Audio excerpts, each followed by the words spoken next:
ओम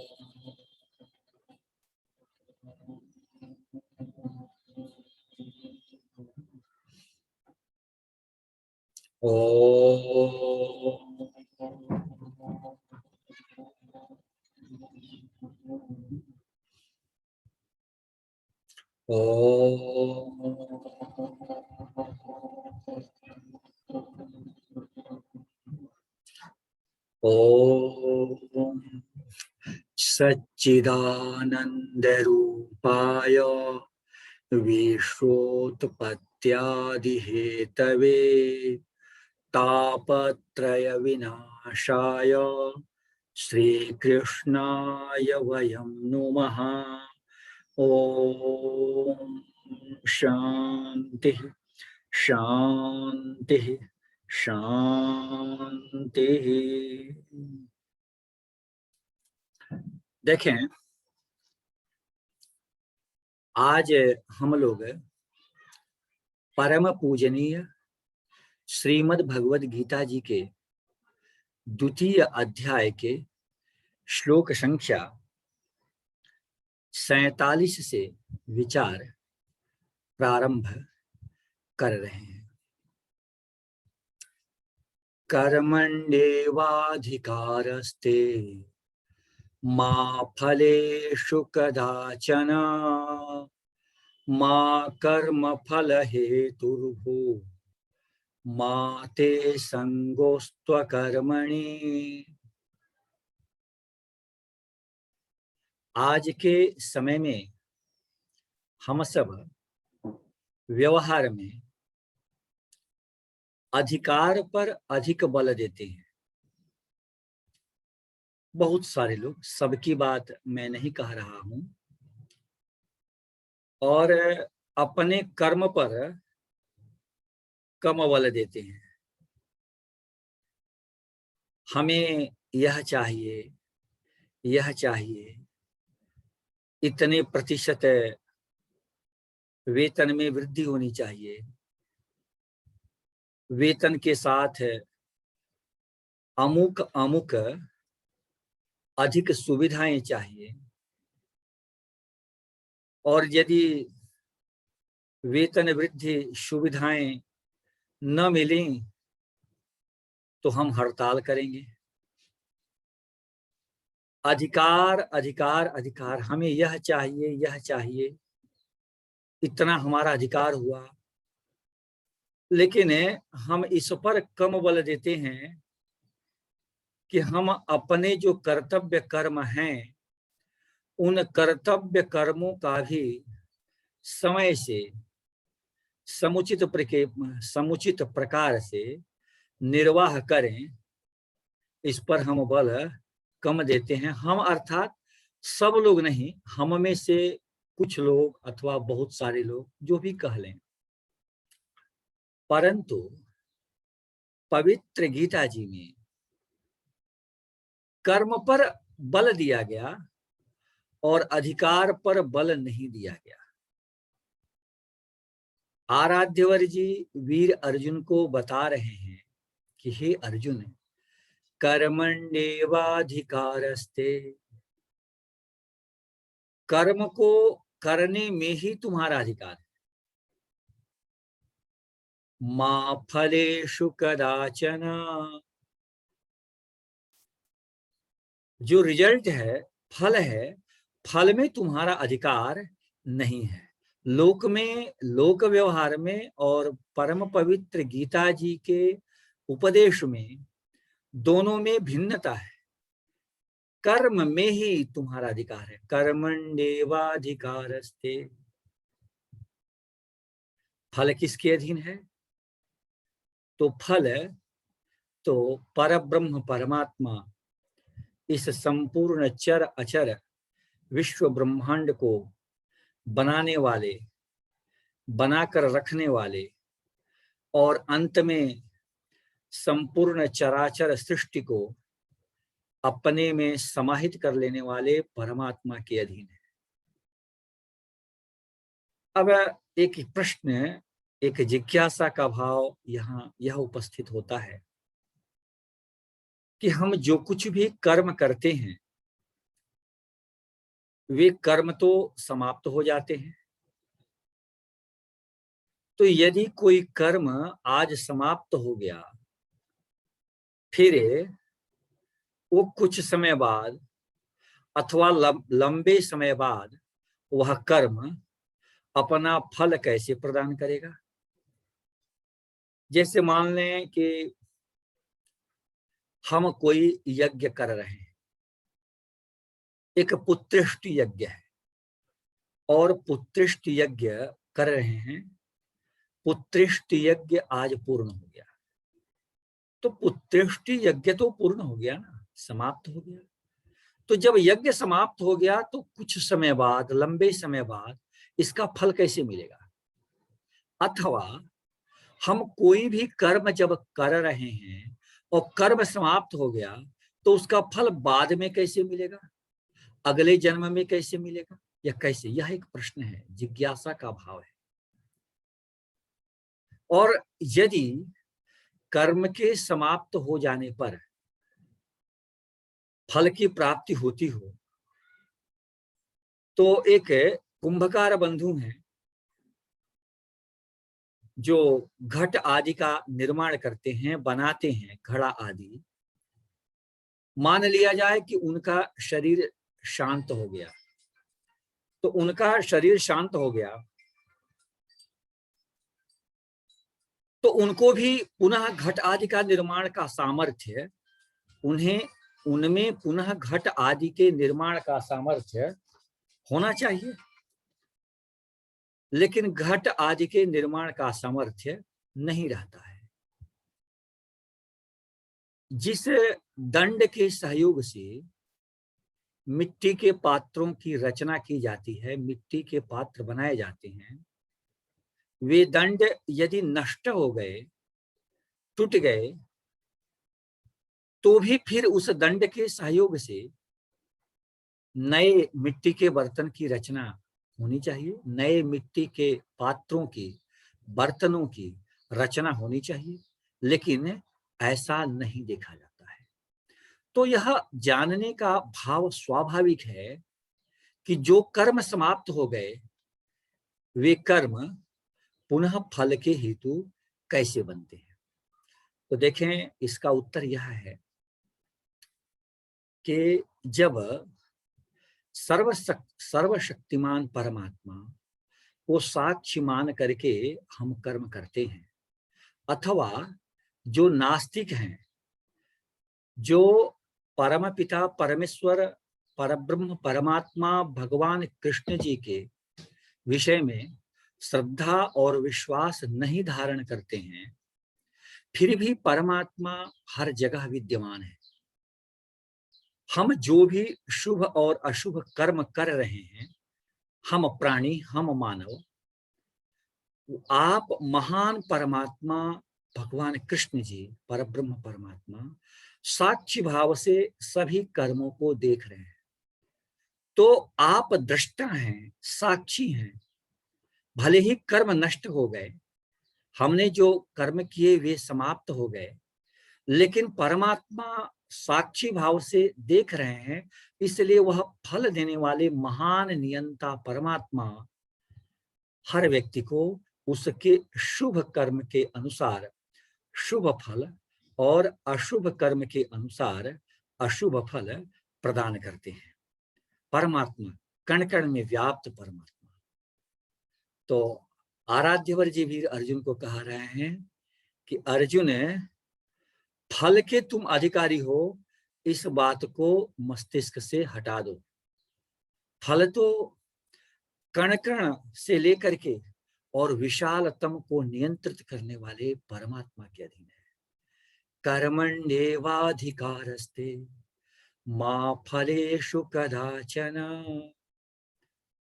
साक्षी भाव से कण कण में व्याप्त होकर के आप महान प्रभु जी हमारे कर्मों को देखते हुए साक्षी भाव से उसका फल हमें इस स्थूल शरीर से यदि भोगने का सामर्थ्य है तो इसे स्थूल शरीर में ही दे करके भोगवाते हैं। अन्यथा यदि शेष रह गया तो फिर अगला जन्म मिलेगा, उस अगले जन्म में भी उन शुभ और अशुभ कर्मों का फल या भोग हर प्राणी को, व्यक्ति को भोगना होता है। आराध्यवर जी इस श्लोक के तृतीय चरण में कहते हैं, मां कर्म फल हेतुर्हु। अर्जुन, तू कर्म के फल का हेतु मत बन। माते संगोस्त्व कर्मणि। बहुत सारे लोग माते संगोस्त्व कर्मणि, इसका अर्थ हुआ कि कर्म को न करने में तुम्हारी जो आसक्ति है वह भी नहीं होनी चाहिए, अर्थात कर्म तुझे करने हैं। बड़ा महत्वपूर्ण श्लोक है। ऐसे मैं तो बार बार कहता हूं कि आप महान पवित्र गीता जी का प्रत्येक वर्ण, प्रत्येक शब्द, प्रत्येक श्लोक के चरण सब अपने आप में परम महिमान्वित हैं, परम महिमा को धारण किए हैं। लेकिन कुछ ऐसे श्लोक होते हैं जो बिल्कुल हृदय को मथ कर रख देते हैं। माते संगोस्त्व कर्मणि। आराध्यवर जी वीर अर्जुन को कह रहे हैं कि कर्मों को न करने में तुम्हारी आसक्ति नहीं होनी चाहिए, अर्थात तुम्हें कर्म अवश्य करने हैं, सदैव कर्म करने हैं। अब एक प्रश्न, एक मन में भाव यह भी हो सकता है और होता भी है कुछ लोगों के मन में, जो कुछ अध्यात्म से थोड़ा दूर हो रहते हैं, उनके मन में तो और भी विशेष रूप से यह भाव होता है कि यदि फल की प्राप्ति में हमारा अधिकार ही नहीं है तो हम कर्म ही क्यों करें। कर्म करने की हमारे लिए आवश्यकता ही क्या है, क्योंकि फल तो पाना हमारे अधिकार में नहीं है। आराध्यवर जी कहते हैं कि माते संगोस्त्व कर्मणि। हे वीर अर्जुन, कर्म को न करने में आसक्त मत हो, कर्म हर प्राणी को करने चाहिए। देखा जाए परमात्मा द्वारा बनाई हुई इस विश्व रचना में, परम आश्चर्यों से भरी हुई इस विश्व रचना में कर्म केंद्र में है, सब कुछ केंद्र में है। आराध्यवर परब्रह्म परमात्मा भगवान कृष्ण जी परम न्यायी है और सृष्टि के केंद्र में कर्म है। हम और आप अनुभव कर सकते हैं, यदि बिना कर्म के आराध्यवर जी कुछ भी नहीं देते हैं। अब एक प्रश्न यह भी हो सकता है कि हमने देखते हैं समाज में कि कुछ लोग ऐसे हैं जो कर्म नहीं करते हैं, फिर भी उन्हें विविध भौतिक वस्तुओं की, भौतिक लाभों की प्राप्ति होती है। हाँ, होती है, यह देखा जाता है। लेकिन इसके पीछे उन प्राणी के पूर्व जन्मों के कर्मों का आधार है, कर्मों के संस्कार का आधार है। ठीक है, इस स्वरूप में वे कर्म कम किए, लेकिन पूर्व जन्म में उन्होंने कर्म किए हैं। उनके भोग उस स्थूल शरीर द्वारा नहीं भोगे जा सके जो पुनः प्राप्त हुए शरीर द्वारा भोगे जा रहे हैं। लेकिन कर्म तो केंद्र में है। ऐसा नहीं है कि आराध्यवर जी बिना कर्म किए हुए निःशुल्क फुकट का किसी को कुछ देते हैं। नहीं नहीं, हाँ, ऐसा होता है। हम और आप अनुभव कर सकते हैं कि जैसे मैं कह सकता हूं कि हमारे कर्म से अधिक परमात्मा ने हमें दिया। ऐसे यदि हम विचार करें तो बहुत हमारे मित्रों में, आप बंधुओं में यह पाएंगे कि हमने जितना कर्म किया परमात्मा ने संभवतः उससे अधिक हमें दे दिया। अगर कुछ लोगों के जीवन में ऐसा अनुभव हो रहा है कि हमने तो बहुत अधिक कर्म किए लेकिन फल प्राप्ति के विषय में कुछ कमियां रह गईं, उसके अनुसार हमें फल प्राप्त नहीं हुए, तो इसके पीछे कारण है पूर्व जन्मों के कर्मों का दोष जो हमें पता नहीं है। अन्यथा आप परम पिता परमेश्वर, परब्रह्म परमात्मा भगवान कृष्ण जी पूर्ण न्यायी है। निःशुल्क कुछ भी नहीं, कर्म थोड़ा करोगे 2 पैसे का, 5 पैसे का फल भगवान देंगे, देते हैं मिला करके। हम देखें, हम तो कह रहे हैं कि शांत भाव से एकाग्र चित्त होकर के बैठ जाएं और एक बार विचार करें कि क्या परमात्मा ने हमारे कर्म रहे, उन कर्मों की अपेक्षा हमें अधिक नहीं दिया क्या? दिया है।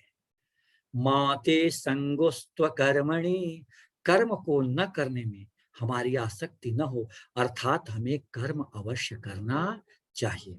और देखा जाए इसके अतिरिक्त यदि हम विचार करें तो कोई प्राणी बिना कर्म का रह भी नहीं सकता है। इस प्रसंग पर रस नहीं रह सकता है, हम कभी अगले प्रसंग में जब श्लोक आएगा हम विचार करेंगे। आराध्यवर जी का कहना है कि हम सबको कर्म करने चाहिए। कौन कर्म? जो शास्त्र जी में बताए हुए हैं, जो पूजनीय सदगुरुदेव जी ने शास्त्र जी की व्याख्या के अनुसार जिन कर्मों को करने के लिए बताया है, हमारे पूर्वजों ने, पूजनीय ऋषिगण जी ने, महर्षिगण जी ने जिन कर्मों को करते हुए कर्म करने का मार्ग दिखाया है, उन रास्तों पर, उन मार्गों पर चलते हुए हमें सत्कर्म का आचरण करना चाहिए। हमें शास्त्र जी द्वारा रोके हुए समाज में निंदित कर्म से बचने का प्रयास करना चाहिए। माते संगोस्त्व कर्मणि। आगे अगले श्लोक में आराध्यवर जी कह रहे हैं अर्जुन को कि हे अर्जुन, योगस्थः कुरु कर्माणि संगम त्यक्त्वा धनंजय, सिद्ध्य सिद्ध्यो समो भूत्वा समत्वं योग उच्यते। अब देखिए आराध्यवर जी कह रहे हैं कि हे अर्जुन, योगस्थः कुरु कर्माणि, इसका शब्द से, इस श्लोक का शब्द से अर्थ हो जाएगा सीधे सीधे कि वीर अर्जुन, योग में स्थित होकर के कर्म का आचरण करो। तो योग में स्थित होकर के योगस्थः कुरु कर्माणि, तो योग में स्थित होकर के कर्म का आचरण करो, इसका क्या भाव है? तो इसका भाव है कि परम पिता परमेश्वर के स्वरूप को हृदय में धारण करके उनका स्मरण करते हुए, उनके नाम का जप करते हुए कर्म का आचरण करना चाहिए। इसका भाव योगस्थ, ब्रह्म परमात्मा भाव संपन्न, परमात्मा भाव युक्त होकर के प्राणी को कर्म का आचरण करना चाहिए। इसी भाव को लेकर के इन्हीं गीता जी में आया है, आराध्यवर जी ने कहा है मामनुस्मर युध्य च, अर्जुन मेरा स्मरण भी करते रहो और अपने कर्तव्य कर्म का निर्वाह भी करते रहो। वही चीज यहाँ पुनः आराध्यवर जी वीर अर्जुन को बता रहे हैं, योगस्थः कुरु कर्माणि, मेरे स्वरूप का स्मरण करते हुए, मेरे नाम का जप करते हुए, मेरे उपदेश का ध्यान, मेरे उपदेश को हृदयंगम करते हुए कर्म का आचरण करते चलो। योगस्थः कुरु कर्माणि संगम त्यक्त्वा धनंजय। आराध्यवर जी कह रहे हैं कि हे अर्जुन, हे वीर अर्जुन, हे धनंजय, संगम त्यक्त्वा, ईश्वरीय भाव से युक्त हो करके तो हमें कर्म करना ही चाहिए, लेकिन कर्मों को संगम त्यक्त्वा, आसक्ति छोड़ करके भी कर्मों का आचरण करना चाहिए। संगम त्यक्त्वा धनंजय। कभी कभी ऐसा होता है कि केवल हम लोग फल में ही आसक्त नहीं होते, ऐसा देखा जाता है कि फल में हमारी आसक्ति नहीं है लेकिन कर्मों में हमारी आसक्ति है, ऐसा व्यवहार में समाज में देखा जाता है। तो आराध्यवर जी कह रहे हैं कि संगम त्यक्त्वा धनंजय, हे धनंजय, आसक्ति को छोड़ करके कर्म का आचरण करो। कर्मों को करने में भी आसक्ति नहीं होनी चाहिए। संगम त्यक्त्वा धनंजय। और आगे आराध्यवर जी क्या कह रहे हैं, सिद्ध्य सिद्ध्योर निर्विकार, कर्मों की सिद्धि में और असिद्धि में विकार से रहित हमें होना चाहिए। अब सिद्धि क्या है और असिद्धि क्या है? तो हम जिन कर्मों को कर रहे हैं वे कर्म यदि पूर्ण हो गए तो भी यह कहा जाता है या कहा जाएगा अथवा कहा जाना चाहिए कि कर्म सिद्ध हो गए, और यदि कर्मों के फल भी प्राप्त हो गए तो हम कह सकते हैं कि कर्म सिद्ध हो गए। ऐसे ही यदि कर्म पूरे नहीं हुए तो भी हम कहेंगे कि हमारे कर्म असिद्ध हैं, और यदि कर्म फल की प्राप्ति नहीं हुई तो भी हम कहेंगे कि कर्म असिद्ध है। आराध्यवर जी क्या कह रहे हैं कि सिद्ध सिद्ध्योर निर्विकारः,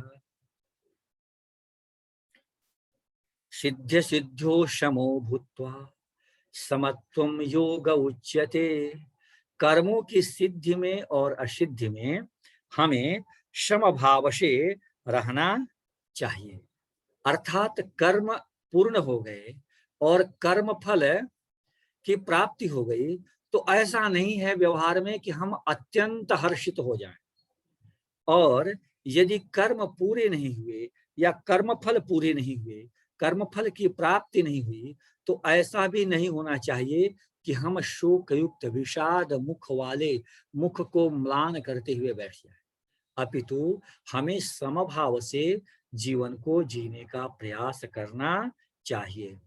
सिद्ध सिद्ध्यो समो भूत्वा, सिद्ध सिद्ध्यो निर्विकारः, सिद्ध सिद्ध्यो समो भूत्वा समत्वम योग उच्यते। कार्य की सफलता और असफलता में जो समभाव है, इस समत्व का ही नाम योग है। तो आराध्यवर जी वीर अर्जुन को बहुत ही अच्छा उपदेश है। देखिए, कर्म को करते समय यदि हमारे मन में भाव हो कि कर्म की सफलता होगी, यह कार्य पूरा होगा कि नहीं पूरा होगा, संभव है कि इस कार्य को करने में, पूरा होने में अमुक व्यक्ति अथवा अमुक परिस्थितियां व्यवधान उत्पन्न करेंगे, तब हम क्या करेंगे, यदि कार्य पूरे भी हो गए तो इनके फल की समुचित प्राप्ति होगी नहीं होगी, कितनी मात्रा में होगी, अनेक प्रकार के तनाव की स्थितियां हो सकती हैं।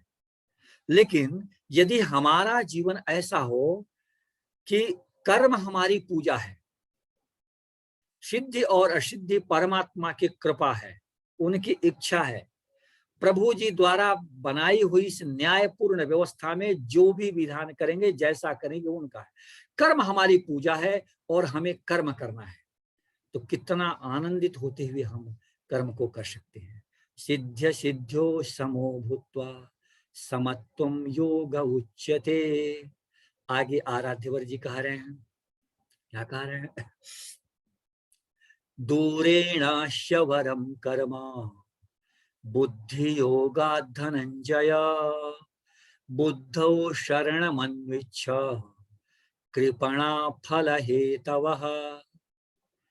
अब सकाम और निष्काम दोनों प्रकार के कर्मों का वर्णन करते हुए, अथवा हम कह लें कि दोनों प्रकार के कर्मों के विषय में वीर अर्जुन को समझाते हुए आराध्यवर जी अपने मन के विचार को पुनः यहाँ अपने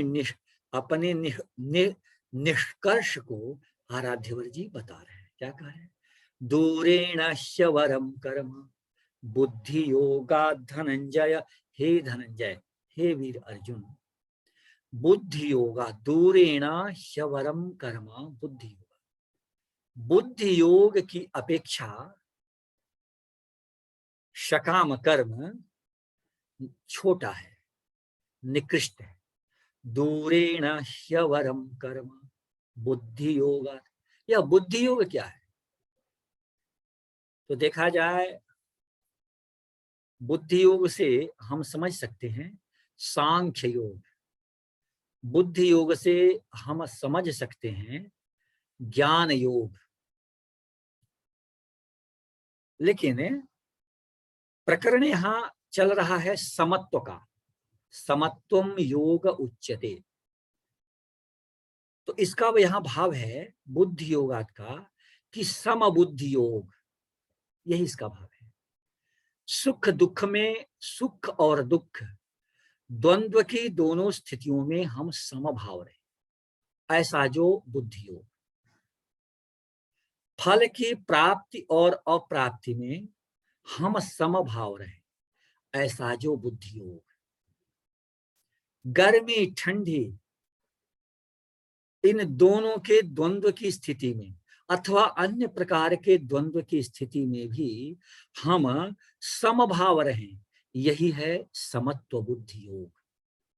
तो आराध्यवर जी कह रहे हैं, दूरेणस्य वरम कर्म बुद्धि योगा धनंजय। हे वीर अर्जुन, समत्व बुद्धि योग की अपेक्षा जो सकाम कर्म है, फल की इच्छा को मन में धारण करके कर्म करने की जो स्थिति है, वह निकृष्ट है, वह क्या है, छोटा है।